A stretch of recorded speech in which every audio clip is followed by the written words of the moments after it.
Now we move on to our third philosopher and second ethicist, Immanuel Kant.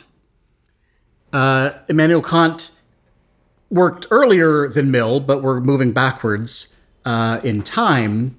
And it's peculiar, but the reason I'm doing this is because I find that Kant is a better critic of Mill than Mill is a critic of Kant. So we're going to see how Kant raised objections to Mill, to utilitarian type theories, which is, and we'll start seeing the large scale Socratic dialogue take place where Kant raises objections to Mill and then gives us a theory which he thinks solves those problems and is superior to utilitarianism for those reasons. Kant is absolutely one of the very greatest philosophers of all time. He touched every branch of philosophy and every branch he really revolutionized. And ethics is one of those branches. He is one of the great ethicists, and his ethics is very, very influential, and many people study it, and it plays a role in bioethics, in hospital boards of ethics, as well as in philosophy studies. And we're going to start looking at what Kant is for by looking at what he's against. Kant is notoriously difficult. He's a terrible writer, and his thoughts are complicated and difficult. So it's a little hard to get into him. We're going to need a lot of preparation before we even get to his thought. We have to put out a lot of pieces on the table before we can start putting them together. So we're going to begin by looking at what he's against to understand what he is for. And the first idea that we're going to look at is relativism. Kant is very much against any kind of relativism. He thinks that relativism isn't just bad ethics, it's not ethics. If you have a relativistic ethics, then you don't even have an ethics at all. And he thinks that most ethics is relativistic, whether it wants to be or not. And he thinks that you yourself don't want a relativistic ethics. A lot of people today think this way. They think that what's good for one society is good for them, what's good for us is good for us, and we shouldn't judge them, they shouldn't judge us. That would be a relativistic perspective. That what is good and right is relative to a particular society, a particular period in time, a particular culture, and that we really shouldn't be judging other cultures. Kant not only disagrees with this, he thinks that you disagree with this. He thinks, in a good Socratic way, that if you examine the implications of this view, if you examine the ideas that it entails, you will find those so objectionable that you will agree with him that we cannot be relativists in ethics. As we saw from the Euthyphro, that if piety is pious because the gods love it, then it is relative. It's relative to what the gods love. Whatever it is that the gods love, that then becomes pious. If what's good and bad is determined by a society, then goodness or badness is entirely relative to the laws that society passes or the cultural norms of that society. There is no, for a relativist, there is no objective fact beyond that by which an ethical theory can be wrong. Just like in Tristan da Cunha, there's no right or wrong answer as to which side of the road to drive on. It could be the left, it could be the right, it doesn't matter. There's no correctness here. There's no objective fact. There's merely the subjective decision about which it is. And once it's decided, then there can be right or wrong, though, of course, that can change at any moment. Now, we are relativists about many things. We tend to be relativists about fashion. What one period likes in clothing, another period's not going to like, and it doesn't really make a whole lot of sense to say right and wrong, who's correct and who's incorrect. We tend to be relativists about table manners, and what one culture thinks is polite, another thinks is impolite. But we tend not to be relativists about something like math, right? 2 + 2 = 4, no matter what a culture believes. We can't get together and vote on the math revocation bill and make 2 + 2 = 5 and then have that be true.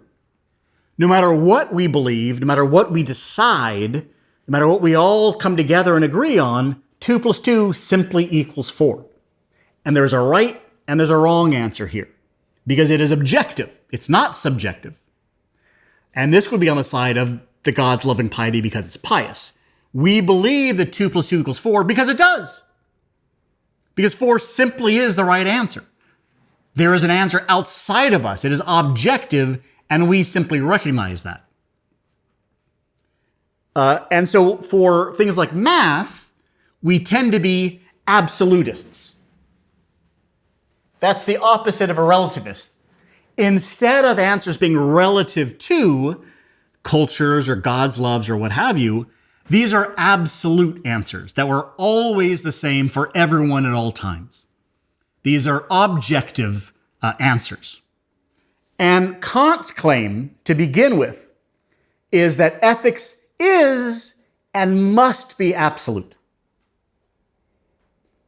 And that you believe this too. You see, some of the properties that we're talking about here, for relativism, there is no objective answer. There is no fact of the matter beyond what we decide, and we can decide differently. That makes it contingent,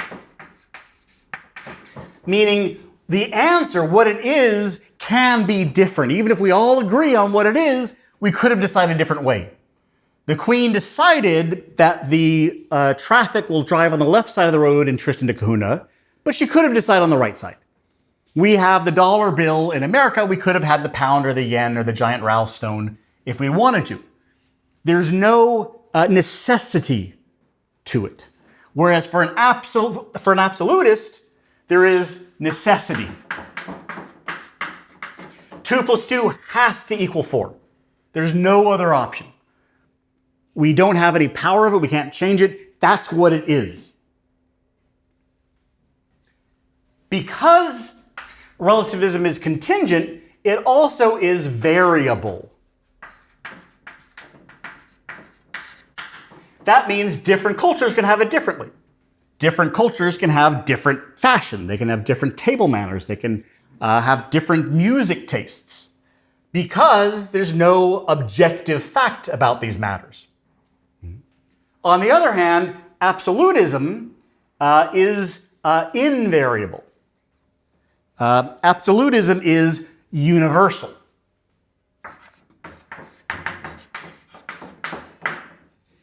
Every culture has to believe that 2 + 2 = 4, or they're just wrong. You can't have a Japanese math and an American math. You just have math. There is one math for everyone, and it's going to be the same answers that everyone gets, and they have to get that. So anything that's relativistic can be different, and therefore it can vary from culture to culture, historical period to historical period, whatever it's relative to. Whereas if for an absolutist, whatever is absolute has to be that way, and therefore it has to be the same for everyone. And Kant is arguing that ethics must be absolute because it must be necessary and universal. If you are a relativist, whatever your relative is about, you have to say that that topic is the truth of it, the accuracy of it, the rightness of it is relative to that culture historical period. There is a fact about which side of the road to drive on in Tristan da Cunha. It's the left side. That's true. That's a fact. But which side of the road you ought to drive on, which side of the road is correct to drive on, is relative to the country you're talking about. When you go to Tristan da Cunha or England, you ought to drive on the left side of the road. That is correct. But if you go to America, you ought to drive on the right side of the road. That is the correct side of the road in America. So the fact here that we're talking about, the truth here they're talking about, which side of the road is correct, which rule you should follow, is entirely relative to the country that you're in, what laws they have passed. If you're a relativist about ethics, that means that what is good and what is bad is entirely relative to a historical period or a culture. Now, there have been cultures that have embraced and approved of things like slavery, things like genocide. If you are a relativist, Kant is arguing, then you have to say, well, you can't have a genocide here. We don't allow that. But hey, in that country, it's fine. Not only can I not condemn their genocide, I have to approve it. I have to say, when you go to England, you need to drive on the left side of the road. You ought to drive on the left side of the road. It is correct to drive on the left side of the road. And if I accept relativism about ethics, then I have to say, in that country, when you're there, you ought to endorse genocide. When you're in that country, you ought to own people because they accept it, and good and bad is relative to cultures. And therefore, they are correct in their borders, just as much as we are correct in our borders. And Kant says, if you cannot condemn Nazis who did things legally, then you don't have an ethics at all. If you can't condemn atrocities that are accepted in their countries, it's not that you have a bad ethics, you don't have an ethics at all. We have to have the capacity to approve or condemn things regardless of where they happen. The geographical location is simply not a morally relevant factor. Right now, the laws in America on marijuana are a mess. They're all variable and they change from state to state. So, for example, in Colorado, it's legal, and in Kansas, it's illegal. So imagine that you go to one of those parks that show you the exact location of the border between states, and you stand on the border of Kansas and Colorado, and you light up a joint. Right? I'm not endorsing you to it, but if some people, if you may. Now you're standing on the border, left foot in Colorado, right foot in Kansas. You lift your right foot and you're standing entirely in Colorado, what you're doing is legal. You lift up your left foot, you're standing entirely in Kansas, what you're doing is illegal. Legal, illegal. Legal, illegal. If you're a relativist, then what you're doing is moral, immoral, and that's ridiculous. The geographical locations going a few inches in either way should not be determinative of the moral quality of an action. Either it's good or it's not. Either it's evil or it's not. Kant says we are all absolutists about morality. We just tell ourselves we're not sometimes. We think we're not. But if you follow out the implications the way that Socrates made his interlocutors do, you realize that you are not a relativist, that you want to condemn the Nazis, and therefore you are an absolutist. That you want to say that switching feet on the border makes no difference to the morality of an action. And therefore, which society that you're in is irrelevant to the morality of an action. And therefore, you're an absolutist. So the only legitimate kind of morality, according to Kant, is an absolutist, which gives us necessary and universal laws. If you watch the lecture on Kant from my other course, you will have seen that he believes this in science too. Science also needs necessary universal laws because he believes that we have one faculty of reason. And that reason is the same when it applies to math and science and when it applies to ethics. It's the same faculty, and it demands necessary universal laws in both fields. There are going to be different laws, different qualities, different topics, but reason is the faculty of necessary and universal laws for Kant. And he has these arguments for it. Anything less than a necessary universal law will trap you in relativism which means you have to approve of other societies endorsing genocide or atrocities, or that things like which foot you're standing on makes a difference. And he thinks we don't really believe that.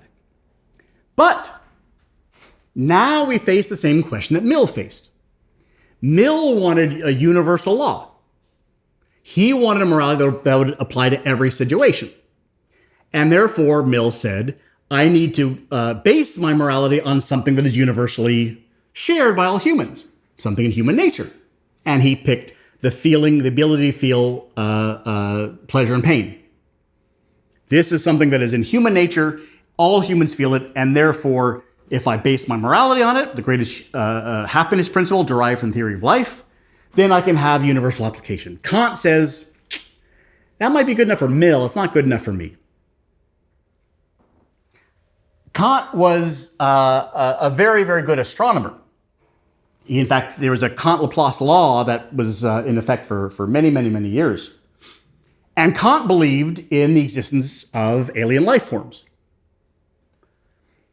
And Kant asked, okay, Mill, what happens when an alien comes down and we meet the alien? Where is your theory then? Your theory is based on human nature, which means it can say nothing to the alien.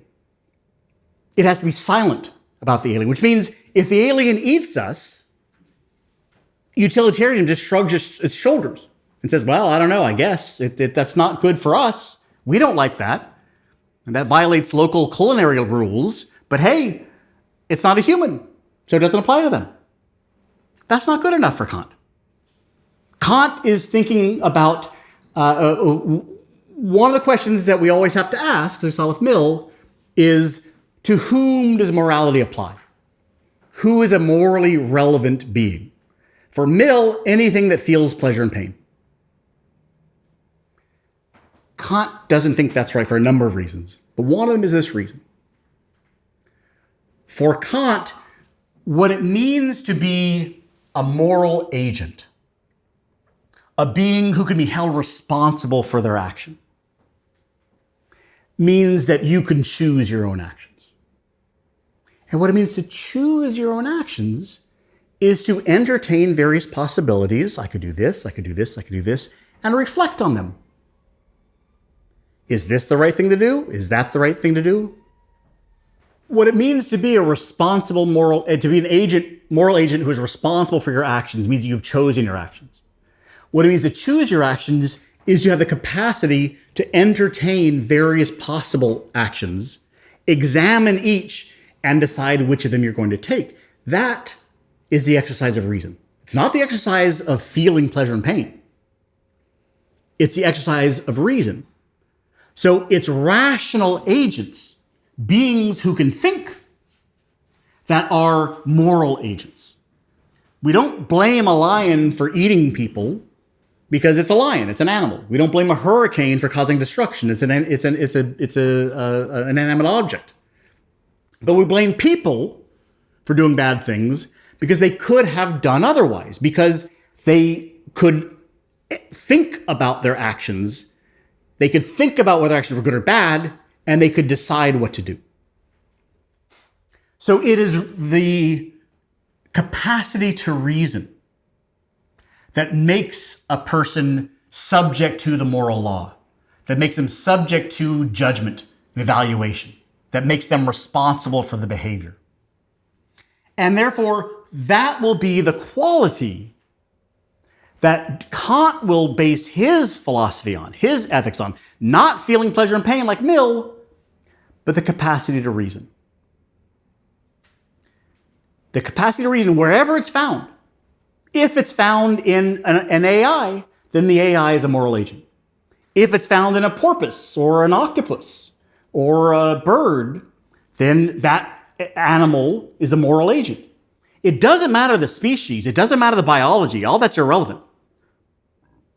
All that matters is the ability to reason. And reason is, for him, the faculty of coming up with the necessary universal laws, whatever the field is.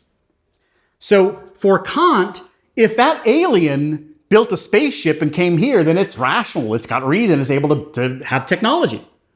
And when we meet the alien, that alien has the same faculty of reason as we do. It found the same math, it found the same science, it's got the same reason. And therefore, it has access to the same moral laws that we do. You see, Kant wants ethics to apply universally. Every single action, every single event, every single circumstance, there must be a right thing to do.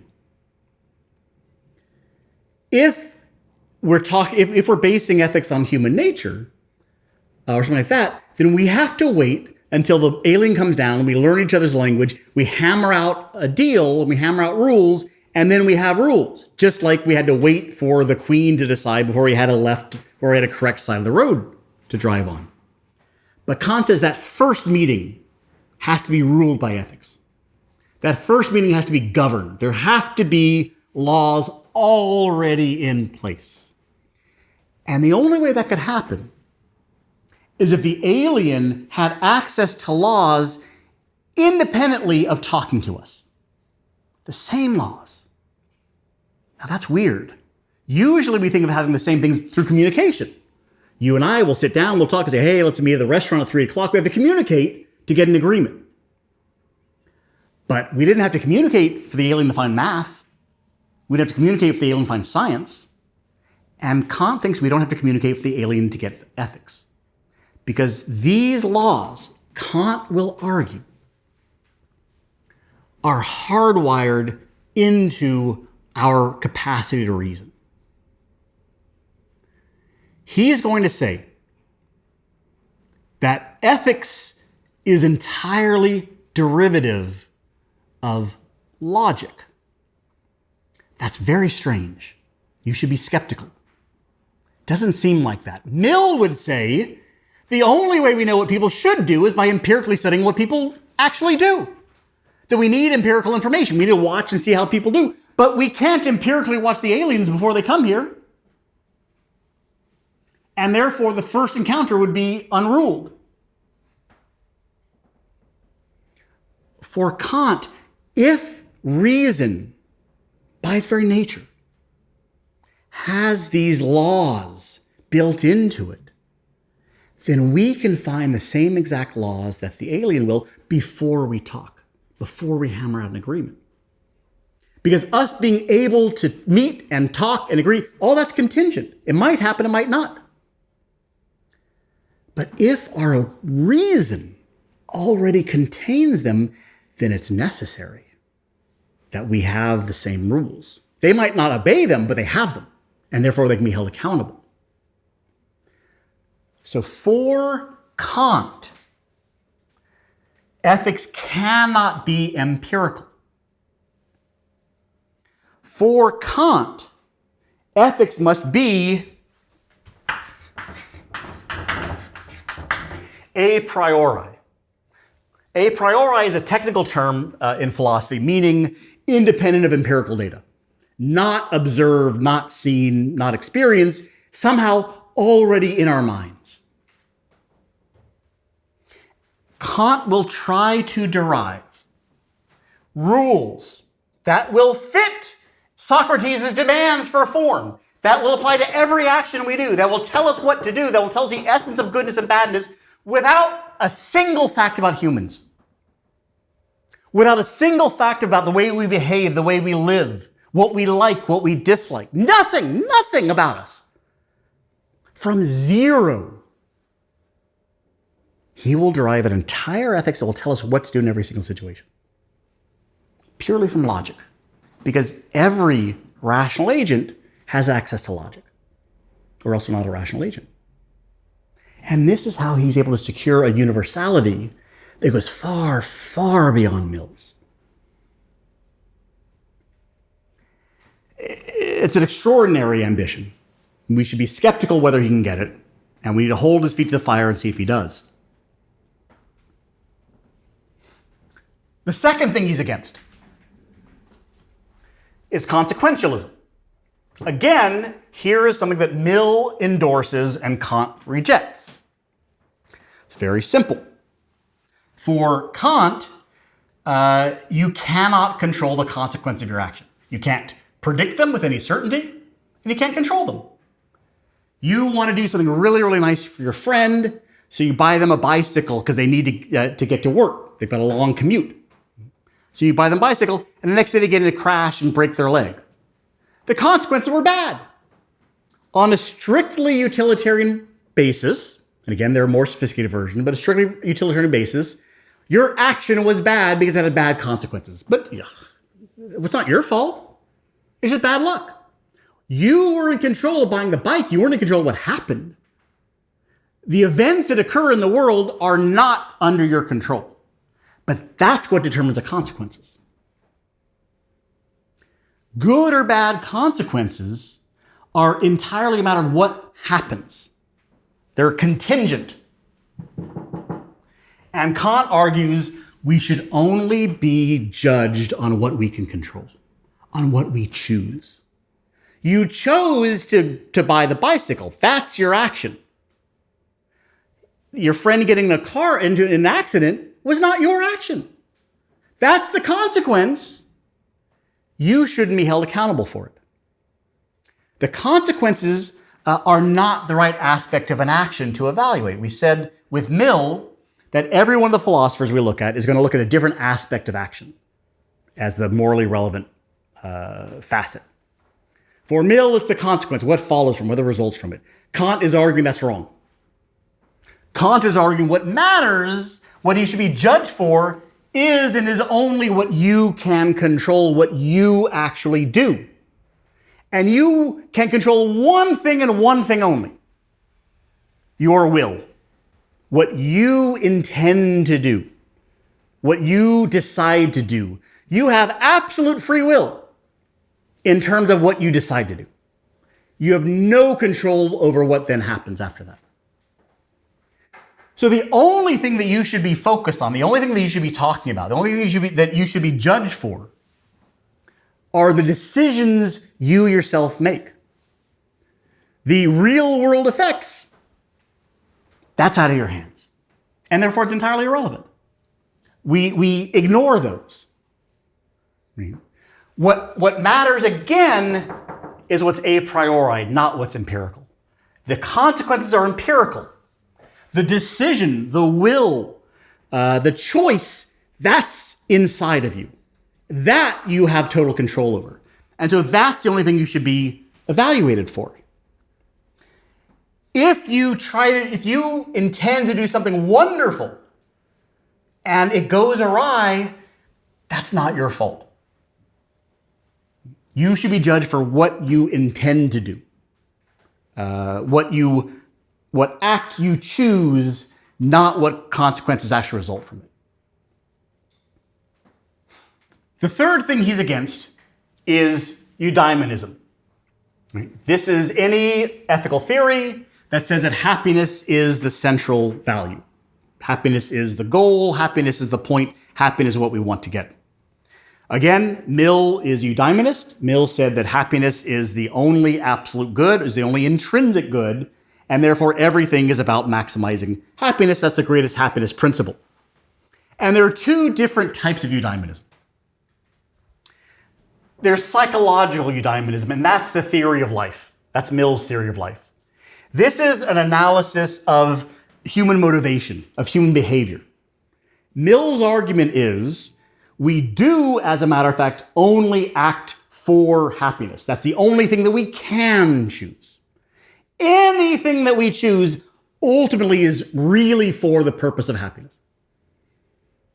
We choose all kinds of things, but they're all instrumental goods, ultimately for the sake of the intrinsic good of happiness. Right? And that's all we can do. There's no other ability. And then ethical eudaimonism is his greatest happiness principle that he derives from that, which is that the only true good that ethics should be concerned with is happiness, that we should maximize happiness because it's the only intrinsic good. Kant disagrees with both.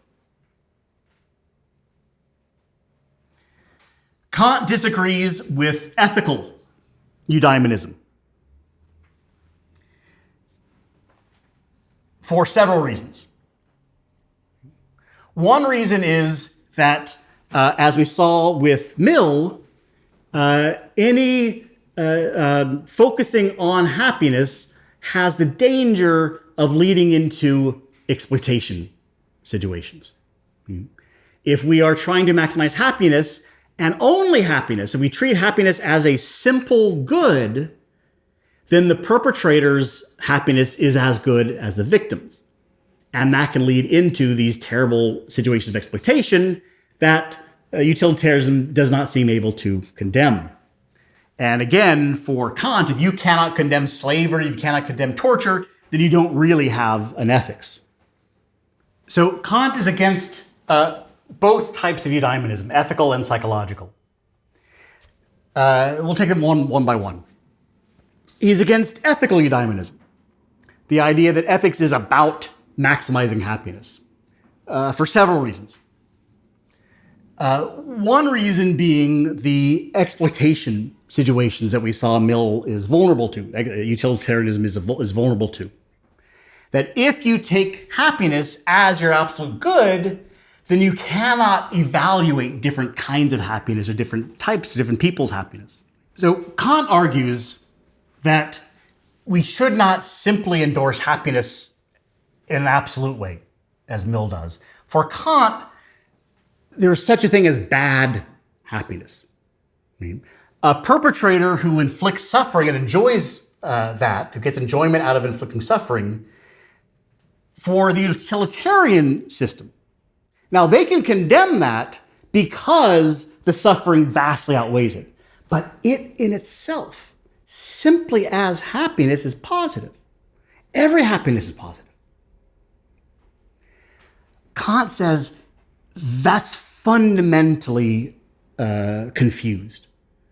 There's something wrong with a theory that can at all approve of the pleasure that a perpetrator gets out of inflicting suffering, even if it gets outweighed. And again, we saw it doesn't always get outweighed. Kant says there's such a thing as bad happiness. That someone who has undeserved happiness, someone who gets happiness from doing something awful, is a bad thing in itself. Not just because it gets outweighed, but in and of itself it's bad. Because, Kant argues, ethics isn't about happiness. It's not about being happy. It's about deserving to be happy. Mill has made a fundamental error for Kant. Mill wants ethics to be about maximizing happiness, being happy. Kant thinks that's a fundamental misunderstanding of the nature of ethics. Ethics isn't about being happy. Ethics is about being the right kind of person that you deserve the happiness. Whether you're happy or not, whether you actually become happy or not is a matter of consequences. No one can control that. What ethics is about is doing the right thing regardless. Kant's ethics is do the right thing and let the chips fall where they may. What matters is your duty. And that's what his ethics is called. Deontology comes from the Greek word for duty, deon. It's doing what you are obligated to do, not caring about the consequences. The consequences will take care of themselves. You need to do the right thing because it's the right thing to do. Not because you'll get something out of it, not because anyone will get something out of it. Simply because it's the right thing to do. Once we introduce happiness into the equation, not only does that get us into consequences, which are not in our control, which are contingent, but we slide from ethics into what he calls prudence. Prudence means taking care of yourself, doing things for your own good. Right? Now, there's nothing wrong with prudence. We all act prudently. You exercise, you brush your teeth, you invest your money. All that's good. But it's not morally praiseworthy to do that. You aren't a good person because you work out, even though it feels that way sometimes. You're taking care of yourself. You're benefiting yourself. That's great. That's good behavior for your enjoyment of life. That's not what morality is about. It doesn't have to be about your suffering either. That's just irrelevant for it. It has nothing to do with morality for Kant. He tells the story of a shopkeeper. So a shopkeeper is in a store and a child walks in with a large bill, a $50 bill, and buys a piece of candy. Now, the shopkeeper say, oh, that's a $50 piece of candy, and pocket the money. Or the shopkeeper can be honest and say it's 5 cents, give all the change back.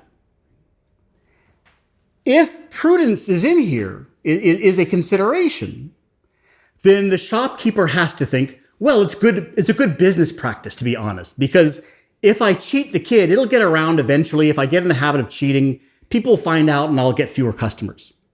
That's prudence. Nothing wrong with it. It's good to have good business practice, but it's not ethical. The ethical reaction is it's simply wrong to cheat the child, period. Doesn't matter what happens. It doesn't matter if my business flourishes or crashes. What matters is doing the right thing. And these are completely different ways of looking at it. He's not being honest for his own good or even for the good of the child, the good of the family. He's being honest because you should be honest. Because honesty is the right thing. That's the perspective Kant has for ethics. And once you start taking happiness into account, that whole perspective is ruined for him. And it becomes extremely hard not to slide into prudence. Right? There have been many scientific studies done that show, MRI studies of people in an MRI machine who give money to charity. And it turns out when they give money to charity, the same part of their brain gets stimulated as a part that gets stimulated when they eat chocolate. The reward center, the pleasure center.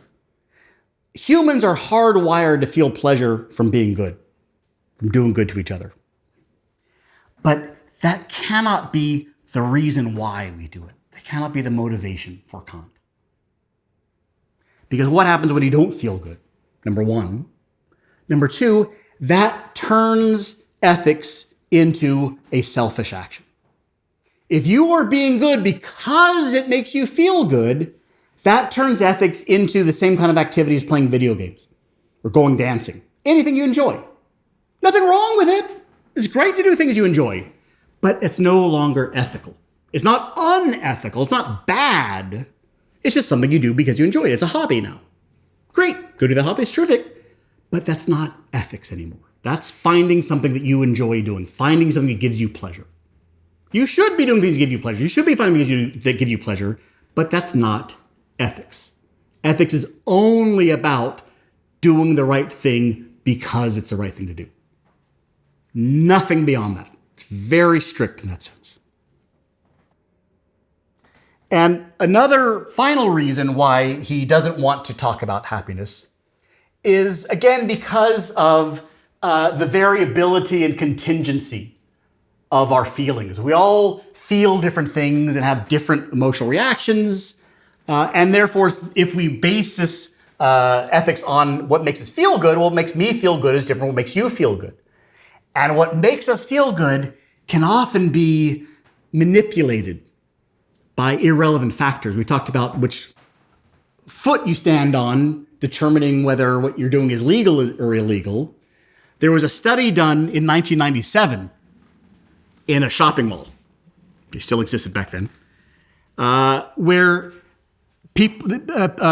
random people were asked for something that was a minor inconvenience to make change for a $20 bill. Something they didn't want to do. You go to the shopping mall, you want to go shop. You don't want to sit there for 5 minutes and count out change. But it's a nice thing to do. It helps someone. So it's a slight ethical behavior that costs you a little bit of pain. And they set up this at 2 different spots in the mall. And in position 1, 22% of people made the change. They were willing to go through the unpleasantness of standing there and making the change before they left.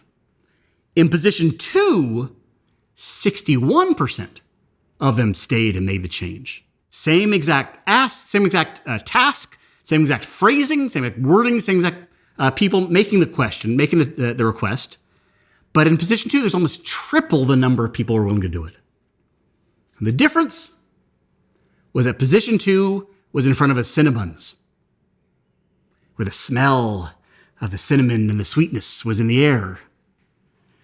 Just having that wonderful smell stimulated people's happiness and pleasure drive and made them better people. Made them more willing to help out a stranger. That's why real estate people spray cookie smell in their houses before they show them to put people in a good mood. But Kant argues, if we can be made more moral by the smell of a cinnamon bun, then that cannot be entrusted with our ethical obligation. If we are that manipulable, then we need something that resists manipulation. We need something that's not susceptible to that kind of absurd, irrelevant manipulation. And reason doesn't care about the smell of the cinnamon bun. Your reason knows you shouldn't be eating it. It's horrible. The number of calories, don't look it up if you ever want to eat one again. Reason can understand this even while our appetites can't. And this leads us into the second point, the psychological eudaimonism. Because all this can be right, but it'd be irrelevant for our behavior if we have no capacity to choose anything except happiness. Mill says that's the only thing that we can choose. We can only act for happiness. Kant has to give us a different theory of life, a different moral psychology that enables us to behave in non-eudaimonistic ways, that enables us to choose morality over happiness when it conflicts with happiness. Remember, Mill said that's impossible. Mill said that everything ultimately leads to happiness, all of your choices. Kant disagrees with this.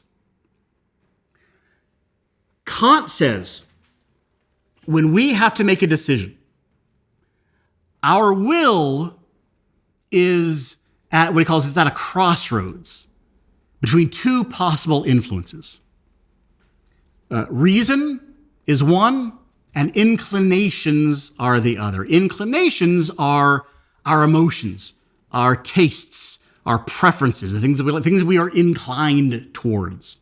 These can come from our past, from our bodies, from our emotions, all kinds of different sources.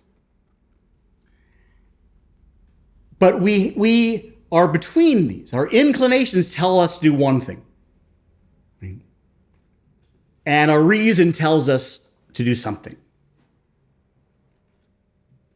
Often, these will differ. Inclinations are entirely and exclusively focused on happiness. It's what you're inclined to do, what you like. And they say, go get what you like. Eat the Cinnabon. Ignore the person who's asking you make the change. Go shop. Do the fun thing. Do the thing that makes you happy. Do the thing for enjoyment. And it's about your happiness. Inclinations are entirely focused on you. But reason is impersonal. You see, there's my happiness, and that's totally different from your happiness. But there's not my math as opposed to your math. There's not my logic as opposed to your logic. All the things that reason deals with are entirely impersonal. They're the same for everyone. Happiness is different. The things that I like are not things that you like. But the math we all think of, the logic we all think of, that will be the same. Reason is intrinsically impartial.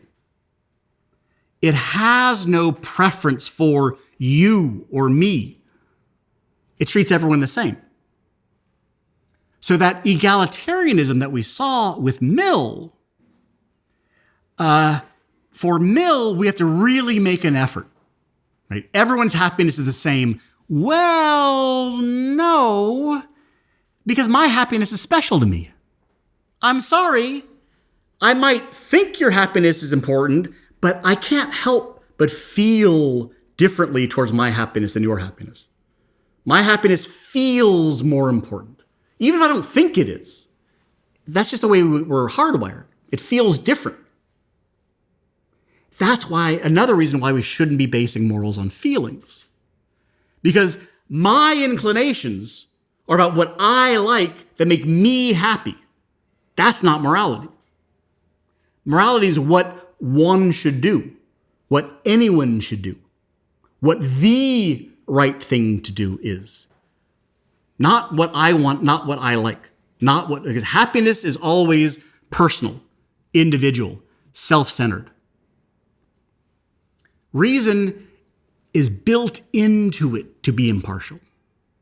Because that's the way it works. It works in necessary, universal laws. A universal law has no exceptions, no special cases. It's the same for everyone. And that's what ethics ought to be. For Mill, I have to do a really extra special effort to try hard to treat my happiness the same as yours. And it doesn't seem like you can ever really fully do that, to some degree. But reason does that from the start. Reason cannot treat me as different from you. Because I'm going to have the same math, I'm going to have the same science, I'm going to have the same logic. So it immediately, from the start, puts me into an impartial mindset, which is the right mindset for ethics, according to Kant. It automatically discounts happiness, which is only about prudence and self-satisfaction and my happiness, my getting what I want, which isn't what ethics should be about for Kant, which is only about the consequences, which are not under my control for Kant. You see, all of these things fit together. Kant is such a master. He'll list a whole bunch of things, but once you see through the variety, you see the really one idea that he's just looking at all the different facets of and turning it over and looking at every different part of it. And there's just no one like him. So because we have these two different faculties, inclinations and reason, we have the capacity to act for reasons other than happiness. This is his disagreement with Mill's theory of life, Mill's psychological eudaimonism. Mill's claim that the only reason we can ever act is for happiness. Kant says, no, that's wrong. We can act simply to do our duty because it's the right thing to do and ignore happiness entirely. I don't do the right thing because ultimately it increases happiness. It can decrease happiness overall. I only do it because it's the right thing. This, for Kant, is wholly separate from any considerations of happiness. We have the capacity to make the decision psychologically. We have the obligation to make the decision ethically. That is what enables us to make absolute decisions. Happiness is relative. My happiness is relative to me, your happiness is relative to you. Ethics is absolute. The right thing to do is the right thing to do. For anyone, necessarily. And it's all a matter of what the right thing to do is, what the right thing for me to do is, not what follows from it. And this is how we can have an a priori ethics for Kant, and an ethics that isn't relativistic, isn't eudaimonistic, and isn't consequentialist.